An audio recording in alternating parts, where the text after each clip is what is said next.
Во пресрет на утрешната посета на Македонија, еврокомесарката за проширување Марта Кос порача дека Европската Унија има историска можност да го заврши процесот на проширување, кој е високо на агендата на Брисел, но дека напредокот на земјава зависи од исполнувањето на преземените обврски. Во интервју за МИА, Кос ја пофали Македонија за спроведувањето на реформската агенда, но и порачува дека истата решителност е потребна за пристапните преговори. Македонија покажа дека може да испорача резултати кога има политичка волја. Ова јасно го гледаме во нејзините силни перформанси во рамките на реформската агенда. Ке дојдам во Скопје за да ја охрабрам владата да го стори истото во преговорите за пристапување.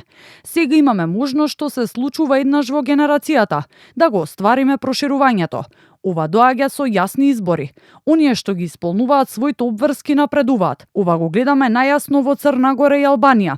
Оние што не ги исполнуваат своите обврски заостануваат во моменти на забрзување. Застојот значи фактичко назадување. Довербата меѓу земјите кандидати и членките на Унијата е клучна за напредокот во преговорите, вели Кос, укажувајќи на добрососедските односи, но и посочува дека нема случај на давање гаранција на земја кандидат дека нема да се појави друг спор додека траат преговорите. Вистината е дека ниедна земја кандидат никогаш не добила гаранција дека нема да се појави друг спор за време на процесот на пристапување, се до моментот кога последната земја членка ќе го ратификува договорот за пристапување.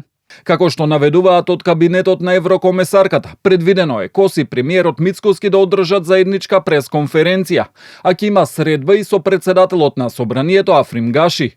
Комесарката ќе посети студентски дом во Скопје, реновиран со средства од Европската Унија.